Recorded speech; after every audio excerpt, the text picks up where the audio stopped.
పవన్ కళ్యాణ్ గారు వచ్చిన ఫంక్షన్కి వస్తే ఒక సుఖం ఉందండి. జనాలు ఎక్కువసేపు మాట్లాడినవారు, మీరు వెళ్తే ఆయన వచ్చి మాట్లాడతారని చెప్తారు. సుమ గారు, మీరు మాట్లాడమంటున్నారు.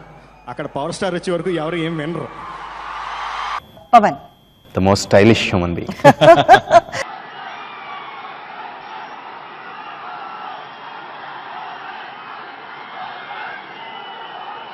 ఓకే, మీ అరుపులు చూసి నేను కూడా పవన్ కళ్యాణ్ గారు వచ్చారనుకున్నాను అండి.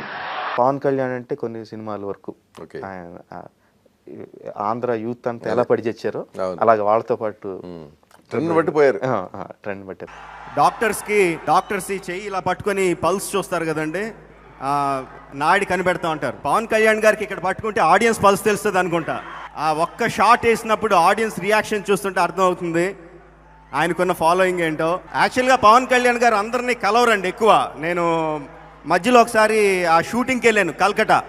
సరే షూటింగ్కి వెళ్ళాను కదా, అక్కడ కలవచ్చు అనుకున్నాను. బట్ కరెక్ట్గా నేను వెళ్ళిన రోజు ఆయనకి షూటింగ్ లేదు. సో కలవడం కుదరలేదు. ఈరోజు స్టేజ్ మీద కలిసినందుకు నాకు చాలా ఆనందంగా ఉంది. అండ్ ఆ ప్రశ్నకి జవాబు నా దగ్గర లేదు, ఆయన దగ్గరే ఉంది.